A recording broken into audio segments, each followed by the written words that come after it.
강의 시작하도록 하겠습니다. 안녕하십니까. 저는 프라임법학원에서 제2차 공인노무사 노동법 강의를 맡게 된 김원일 노무사라고 합니다. 반갑습니다. 저는 수험 강의는 처음이다 보니까 저를 아시는 분들은 거의 없을 겁니다. 있는 게 더 이상하죠, 사실. 그래서 간단하게 일단 제 소개를 좀 드리면은, 전 연대 법대를 졸업을 했었고, 학교 다닐 시절에는 사실 공부를 거의 안 했습니다. 20대는 그냥 제 마음대로 놀았었고, 이제 30대부터 사법시험이나 이런 것들 좀 준비하면서 철들어가지고 공부를 좀 해보려고 했었는데, 생각만큼 이렇게 좋은, 그런 효과는 없었고, 그래서 이제 노무사 시험을 봐서, 23회 노무사 시험을 합격을 했습니다. 처음에 합격하고 나서 이제 노무법인에서 그 당시에 제법 이제 규모가 있는 노무법인이었고, 거기서 이제 수습이랑 이제 한 장기 근속을 좀 하려고 했었지만 일이 너무 힘들어가지고 한 2년 정도 근무하다가 지금은 따로 개업을 하고 있습니다. 제가 사실은 수험 강의는 거의 안 하고 한 적이 없고요. 그 다음에 기업체 강의를 중심으로 많이 했었습니다. 그리고 건설기술교육원이라고 국토부 산하기관에 노동관계법 외래 교수를 좀 있고, 그 다음에 한전 KPS라든지 디지털 상생센터, 현대건설, 대우건설 이런 다수 기업체에서 가끔씩 특강을 좀 하고 있습니다. 제가 오늘 강의를 드리는 부분들은 사실은 기존에 수험 공부를 하셨던 분들한테는 크게 도움이 되지는 않을 거예요, 사실은.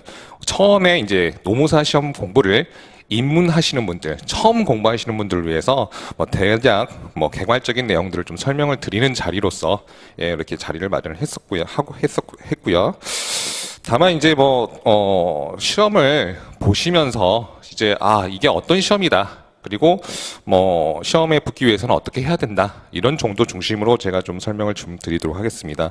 그나마 기존에 공부하셨던 분들한테 좀 도움될 수 있는 부분들은 강의 자료를 올려드릴 텐데, 그 자료상의 어떤 기출문제 분석이라든지 혹은 답안지 쓰는 양식이라든지 방식, 그런 방법들에 대해서 조금 이렇게 참고할 만한 것들이 있지 않을까 싶은데요.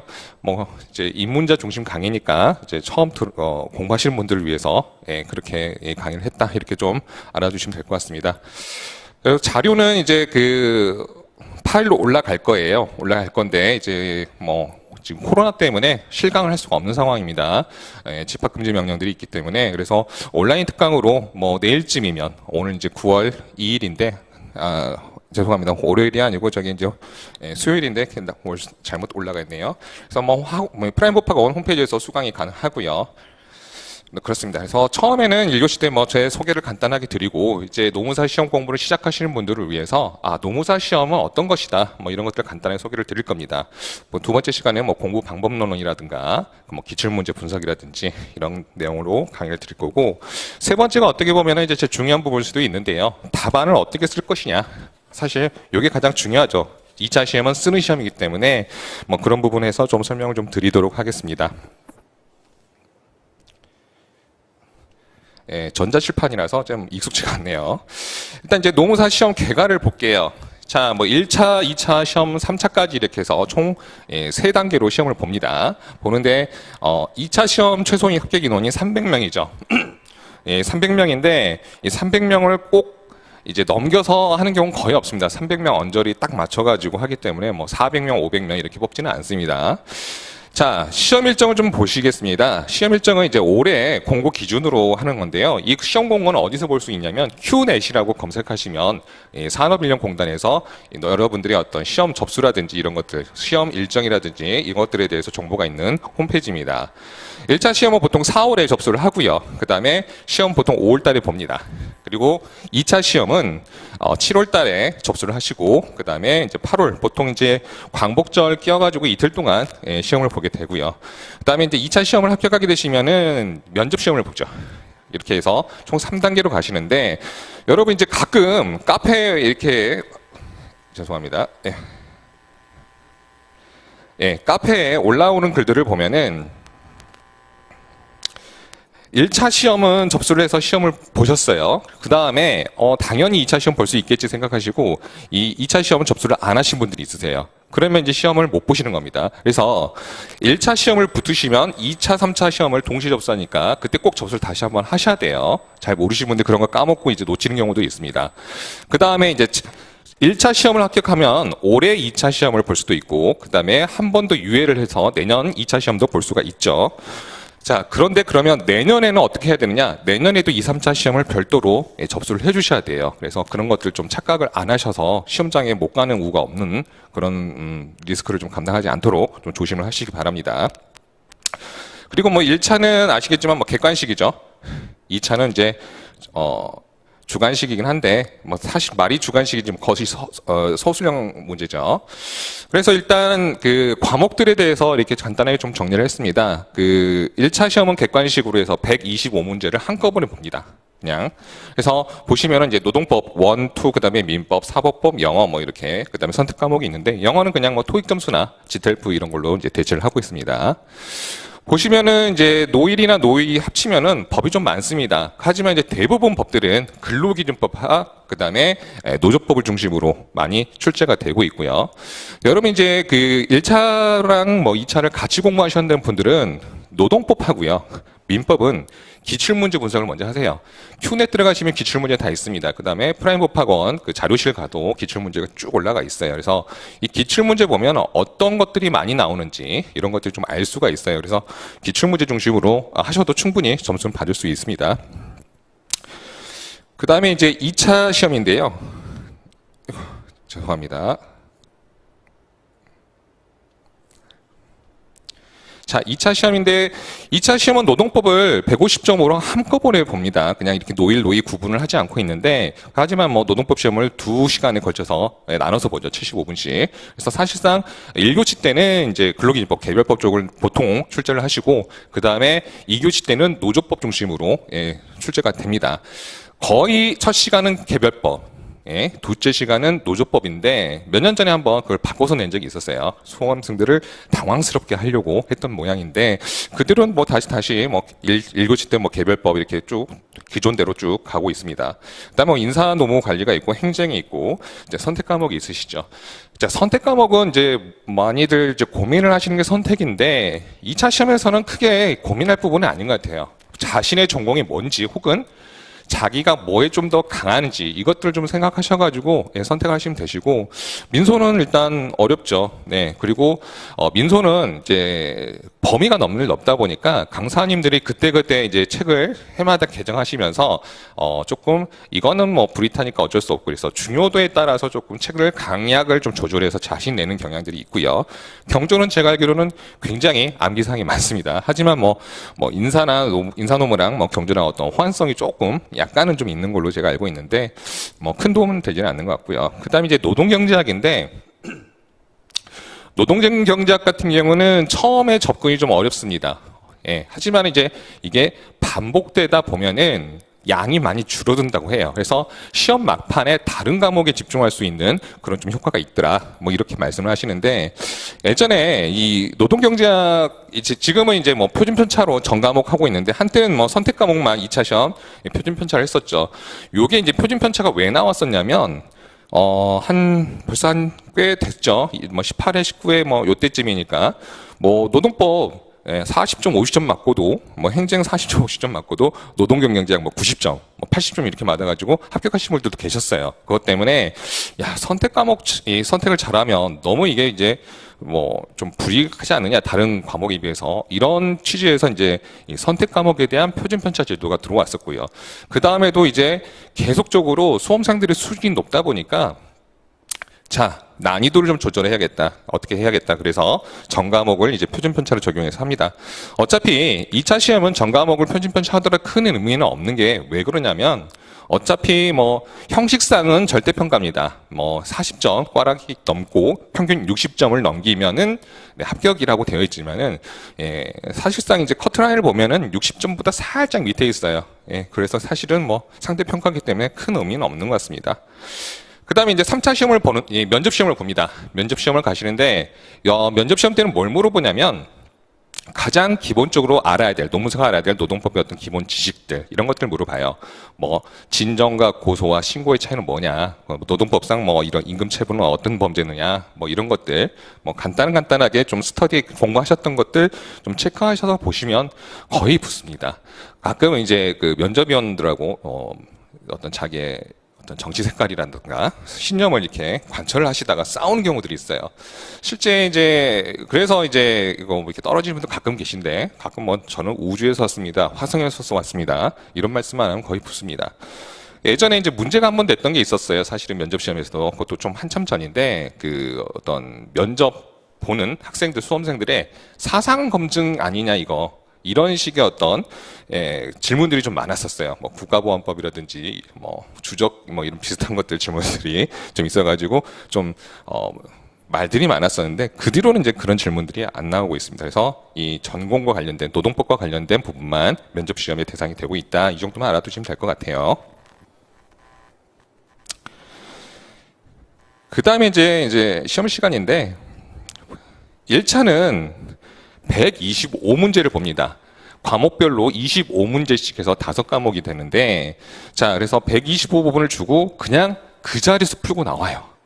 그렇기 때문에 시간 조절을 잘 하셔야 됩니다. 물론 공부를 많이 하신 분들은 시간이 남는 경우도 있지만 처음에 이제 접하신 분들은 이제 민법이나 이런 데서 굉장히 시간을 많이 잡아먹죠. 그래서 사실상 평균 뭐 한 문제당 1분 이렇게 생각할 수도 있지만은 자 노동법 공부는 이제 반드시 해야 되는 거고 필수적으로 하셔야 되니까 노동법 쪽은 조금 빨리 풀 수가 있죠. 그 시간을 뭐 민법이라든지 그다음에 뭐 다른 뭐 경영학이라든지 뭐 이런 것들을 좀 투자를 시간을 또 해주시고 예, 그렇게 풀시면 되시겠습니다. 마킹 실수하시면 이제 큰일 나죠. 가끔 이제 마킹 실수해가지고 예, 안 되신 분도 있어요.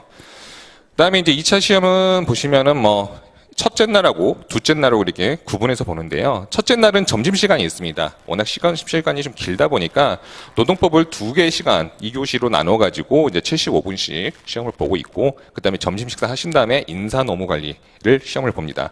그 다음 날은 이제 행정하고 선택 과목 시험이 있고요. 그래서 1시 좀 넘어서 시험이 끝납니다. 그러면 이제 시험 준비하시는 입장에서 어떻게 되면 합격이냐, 합격 기준을 아셔야겠죠. 사실 이제 이게 1차 시험이 2차 시험에 비해서 굉장히 좀 쉽다라고 하면 좀 그렇지만 좀 접근성이 좀 높습니다. 합격할 수 있는 가능성이 좀 높기 때문에 1차 합격자들이 굉장히 많아지고 있어요. 그러다 보니까 2차 경쟁률이 굉장히 높아집니다. 사실상.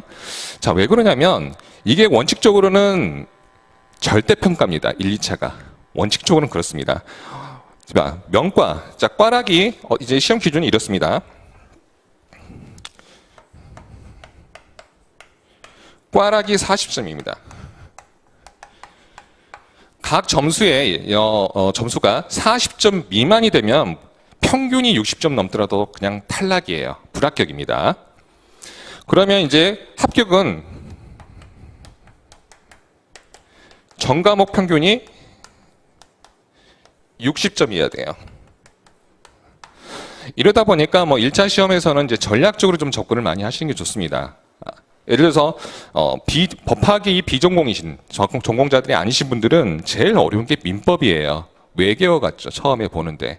그러다 보니까 자, 내년 이제 그 동차로 이제 시험을 준비하시기 위해서는 지금 단계에서 먼저 하셔야 될 과목은 사실 노동법 외에 민법입니다. 민법이 굉장히 어려워요. 사실은 분량도 많고 처음 듣는 이야기들이 굉장히 많죠. 용어도 낯설고. 그러면 이제 민법은 어떻게 공부를 하시느냐? 일단 뭐 강의를 듣는 게 제일 좋죠. 사실상 강의 들으시면서 정리를 하시는데 기본 법리를 익히시는데 이 민법이 민법 총칙하고 채총하고 채권 총론하고 채각, 채권 강론이 나옵니다. 그러면 이게 40점만 넘으면 돼요. 40점. 민법에서는 뭐 면과만 하겠다, 꽈락만 면하겠다라는 전략으로 많이 가시는데 40점이면 4점씩이니까 예, 10문제를 맞추면 되세요. 그죠? 뭐 10문제 딱 턱걸이로 맞추기 위험하니까 뭐 11에서 뭐 12개 맞추겠다. 이렇게 이제 생각하시고 예, 접근을 하시면 되시는데 자, 상대적으로 여기서 분량이 좀 제일 적은 게 민법 총칙이에요. 이거는 이제 여러분이 2차 노동법 할 때도 뭐 의사표시라든지 뭐 소멸시효라든지 이런 개념들이 나오기 때문에 이 민총은 좀 열심히 좀 준비를 잘 해주셔야 돼요. 상대적으로 투자한 만큼 점수 빼기가 좋습니다. 그리고 채권 총론도 뭐 일부 뭐 불법행위라든지 손해배상, 뭐 채무불이행 책임이라든지 이런 것들을 간단하게 좀 정리를 좀 해주시고 채각은 이제 각각의 어떤 이 계약의 어떤 각 개별적인 계약에 관한 내용들이기 때문에 여러분들이 좀 관심이 있을 만한 한 부분들 중심으로 좀 공부를 하시고 이 민총을 많이 투자를 하십시오. 제가 알기로는 한 7, 8문제 정도가 민총에서 나온다고 제가 알고 있습니다. 그래서 민총을 좀 열심히 하시고 그 다음에 중요한 거는 민법 수준이 그렇게 높지도 낮지도 않습니다. 뭐 수준이 없게 정말 쉽게 나오지는 않고요. 다만 자, 공부는 민법 같은 경우는 이제 조문, 법조문을 꼭 열심히 잘 읽으세요. 법조문 꼬기가 좋습니다. 뭐 기간을 뭐 이렇게 변경을 한다든지 이런 것들이 많고, 그다음에 판례는 이제 서술형 시험이 아니기 때문에 판례의 어떤 결론 그리고 논거, 그다음에 이제 법률 관계의 어떤 그런 구조들 좀 공부하시면서 그렇게 좀 준비를 하시면 좋을 것 같아요. 그래서 처음 공부하실 때는 민법 먼저 해주세요. 나중에는 이제 시험이 다가오면서 굉장히 이거를 이제 그때부터 하려면 심적 부담을 많이 느낍니다. 그다음에 이제 노동법은 1, 2차를 같이 하시는데 1, 2차가 사실 포인트가 좀 다릅니다. 1차 시험은 이제 사실 거의 다 법조문이죠. 거의 법조문 내용의 판례 내용들입니다. 결론만 아시면 되는데 이제 2차 때도 노동법을 하셔야 하기 때문에 같이 준비하시면서 막판에 뭐 한 달이나 이렇게 남았을 때 법조문 중심으로 계속 공부를 좀 해주시면은 뭐 크게 준비하는 데 무리는 없을 거고요. 그다음에 이제 사법법이 있죠. 사회보험법인데 이 사법법은 사실상 법이라기보다는 어떤 매뉴얼 비슷합니다. 이런 경우에 해당하면 뭐 실업급여를 주고 뭐 구직급여를 주고 뭐 이런 식으로 산재보상 금액을 주고 딱딱딱 그 요건에 맞으면 지급하는 내용들에 관한 기술적인 법이에요. 보험료는 어떻게 징수하고 몇 프로 이렇게 징수를 해가는지 이런 것들 내용이기 때문에 이게 이제 개정이 잦아요. 그래서 이거를 미리 공부하시게 되시면 손해예요. 막판에 이미 이제 올해 내년 시험 대비해서 올해 사법볼 준비를 공부를 하시게 되시면은 뭐 시험 볼 때 법이 바뀌어 버리면 기억에서 이미 이제 다른 기억을 하고 계시는 거예요. 그래서 이거는 기술적으로 시험이 한 달 정도 남았을 때 강의를 들으세요. 동강이나 이런 걸 들으셔가지고 짧고 굵게 하시면 돼요. 다만 이게 이제 기술적인 법이고 뭐 숫자도 많고 하다 보니까 헷갈릴 수가 있으니까 이것도 한 50점만 맞겠다. 뭐 이런 전략으로 가시면 됩니다. 여러분이 고득점을 받아야 될 거는 노동법이에요. 노동법 1, 2. 이건 어차피 2차 때도 쭉 가시는 부분이기 때문에 뭐 노동법 1, 2, 1, 2, 네, 한 80점 정도씩 맞겠다. 이런 각오로 준비를 하시면 되시고 그다음에 이제 선택이 있잖아요. 경영학하고 경제학인데 저는 이제 경영학을 했었어요. 왜냐하면 이제 전 이제 법학이 전공인데 뭐 경제 뭐 그래프 전혀 모릅니다. 그래서 서점에 갔어요. 우스갯소리로. 진짜로 서점에 가가지고 경제학 책하고 경영학 책하고 문제를 펼쳐봤어요. 그래서 읽어보고 찍었습니다. 경영학은 5개 중에서 2, 3개는 맞더라고요. 상식적으로. 경제학은 다 틀렸어요. 그래서 나는 경영학을 해야 되는구나. 천재다 나는. 뭐 이런 뻘소리를 하면서 경영을 했었는데 경영학 수준이 그렇게 높지는 않습니다. 사실 전반적으로 요즘 수준은 좀 어떨지 모르겠지만은 기본적으로 어떤 사회생활에 돌아가는 그런 것들에 좀 관심이 있으신 분들은 뭐 마케팅 전략이라든지 이런 것들 조금 이런 건 알 수 있겠다. 간접 광고, PPL 이런 것들 뭐 이런 문제도 나오기도 했었어요. 그래서 조금만 관심을 가지면 경영학은 뭐 충분히 뭐 40점, 50점이 아니라 60점도 나옵니다. 저도 한 68점 정도 맞았던 것 같은데 계산 문제가 또 있어요. 경영학도. 그래서 계산 문제를 뭐 이거 하나 나오면 맞추겠다 해서 공식 하나만 외우고 들어가시고 나머지는 뭐 생산관리라든지 마케팅이라든지 좀 덜 어려운 부분들 이런 것들 좀 찾아가지고 그거 중심으로 공부를 해가시면 조금 도움은 되실 것 같아요. 중요한 거는 지금부터 공부하실 건 민법이다. 사법법은 좀 나중에 공부하시는 게 낫다. 그리고 이제 교재들도 미리 사면은 법 개정되면 나중에 고치느라고 힘들어요. 짐 빠집니다, 사람이. 그래서 그런 것들 좀 고려하셔가지고 1차 전략을 잘 짜셔야 됩니다. 그리고 제일 중요한 건 영어입니다. 영어를 미리 점수를 받아야 돼요. 요즘 뭐 코로나 바이러스 때문에 영어 시험도 잘 개최가 안 되고 그러죠. 그래서 이 영어 시험 점수가 없게 되면은 접수 자체가 불가능합니다, 시험이. 그래서 가장 먼저 하실 거는 영어 점수를 확보를 하신 다음에 올 가을에는 민법하고 그다음에 사법법은 제끼고 민법하고 노동법을 좀 중심으로 공부를 하시는 게 좋겠다 이렇게 말씀드리고 사법법은 시험 얼마 전에 남았을 때 좀 집중적으로 동영상 강의나 이런 것들 확보하셔가지고 그렇게 하시면 돼요. 동강도 사실은 그 내용을 사법법 같은 경우는 듣는다고 해서 뭐 이해가 되고 그런 법은 아니에요. 정말 기술적인 법이기 때문에 암기용으로 이거 중요하다고 하니까 이거 나올 수 있겠네 이렇게 체크해 가면서 그걸 단기간에 빨리 돌리는 게 중요합니다. 그래서 뭐 사실 동영상도 책 정리용으로 보시는 거고 걔 자기 본인 나름대로 준비를 해 가시면서 이제 준비를 하시는 게 제일 좋습니다. 그래서 이 꽈락 40점을 넘고 평균 60점만 되면은 이제 1차 시험을 합격을 해요. 그럼 이제 이 꽈락의 40점 이 의미는 뭐냐? 여기 보면 이렇게 써져 있습니다. 왜냐하면 선택 과목 같은 경우는 이게 표준 편차가 적용이 되죠. 예전에 그래서 경제학 3문제만 해도 붙는 시절이 있었어요. 제 아는 형님이 풀었어요. 경제학과라고. 예전에 경제학 좀 했다고. 그런데 2문제 맞춰 떨어졌어요. 예전에. 그래서 저희가 그랬어요. 그냥 한 줄로 그으시지. 왜 그거를 푸셨냐고. 그랬더니 이제 땅을 치면서 후회를 하셨죠. 한 줄로 거기서 붙었던 시절이 있어요. 3개 맞췄을 때. 그 정도로 이제 그 표준 편차 적용해가지고 하는 건데 이 선택 과목 같은 경우는 원점수가 40점이 안 되거나 혹은 표준 편차가 40점이 안 되면 꽈락입니다. 둘 중에 하나만 넘으면 된다는 거예요. 원점수가 40점을 넘거나 표준 편차 적용된 게 40점을 넘거나 그 두 가지 중 하나만 충족하시면 꽈락을 면합니다. 그 다음에 평균 점수는 표준 편차로 전환된 점수로 이 60점을 따집니다. 그래서 노동법에서 충분한 점수를 좀 확보를 해주시는 게 중요합니다.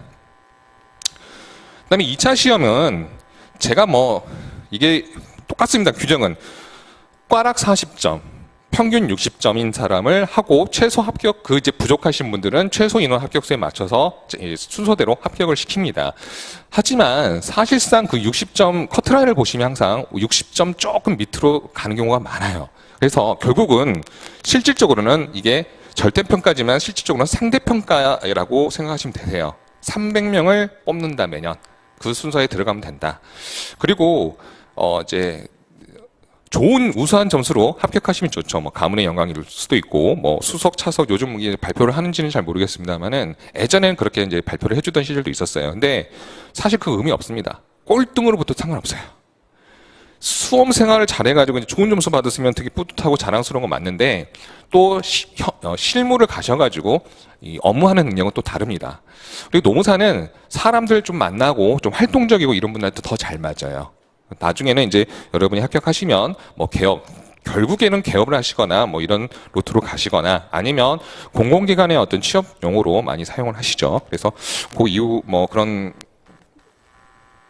경향에 따라서 보면은 결국은 뭐 좋은 점수로 붙으면 좋지만 뭐 꼴등으로 붙어도 훌륭하다. 붙기만 하면 됩니다. 그 다음에 이제 30점은 이제 3차 시험인데요. 3차 시험은 그냥 아까 뭐 이렇게 자세한 상중하 점수로 나눠져 있고 그 다음에 뭐 하를 과반수가 하를 주는 경우가 있다. 어느 항목에 그러면 이제 불합격인데 이 하를 웬만해서는 주지는 않습니다. 보통 이제 이상한 이야기를 하시는 분들 진짜로 예전에 뭐 사법 시험에서도 뭐 자기는 뭐 우주에서 왔다 뭐 이런 이야기를 장난삼아 하셔서 떨어진 사람이 있었어요. 실제로 저희 때도 불합격자가 한 3분 정도 계셨던 것 같아요. 저희 전에 꽤 한 8명인가 또 떨어뜨렸고 3차 시험에 만약 떨어지잖아요. 그러면 1차부터 다시 봐야 되는 건 아닙니다. 그 다음에 2, 3차 시험을 다시 접수하시고 3차 면접만 다시 보시면 돼요. 하지만 그냥 남들한테 말하기 부끄럽잖아요. 그죠? 남들 다 보는데. 그래서 그냥 상식선에서 시험 보시면 되십니다. 그래서 이런 과정들을 겪어서 이제 합격을 하시게 되시면은 여러분들이 자, 전문직으로서의 어떤 삶을 사시려고 하신 분도 계시고요. 그 다음에 요즘 죄송합니다. 자, 요즘 이제 뭐 취업이 너무 어렵다 보니까 취업하는데 좀 가산점을 받기 위해서 아니면 내가 노무사로서 뭐 기업에 들어가야겠다 이렇게 생각하시는 분도 계세요. 다양한 루트들이 있습니다. 사실 여러분이 이제 자격증을 따시게 되시면 이걸로 뭘 할까는 이제 나중에 문제예요. 나중에 문제지만 다양하게 본인이 어떤 업무 영역을 개척할 수도 있고 사실 뭐 요즘 모든 전문직들은 레드오션입니다. 빨개요, 빨개. 경쟁도 치열하고 합니다. 하지만 본인이 잘하는 특기가 생기게 되면은 굉장히 뭐 많은 돈도 벌 수 있고 전문가로서 인정도 받을 수 있고 뭐 그럴 수 있는 길들이 충분히 널려 있습니다.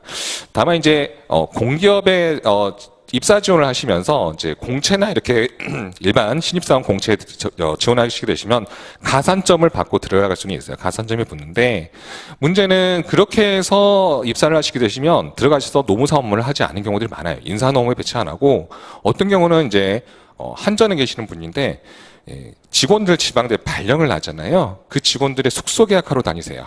노무사가. 그 직무를 못 받는 거죠.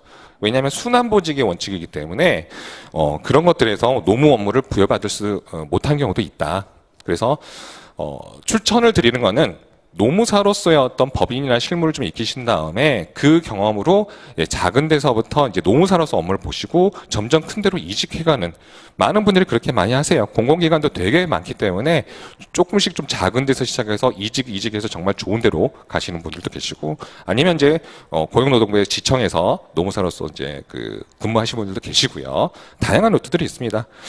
그다음에 뭐 일반적으로 저희가 이제 공부를 할 때는 노무사 업무가 뭐 산재라든지 임금체불이라든지 뭐 부당해고 구제 신청이라든지 이런 대리권들만 좀 생각하시는데 이 기업 경영 컨설팅도 굉장히 큰 영역입니다. 그래서 컨설팅만 하시는 분들은 컨설팅만 하세요. 굉장히 단가도 높고 그렇습니다.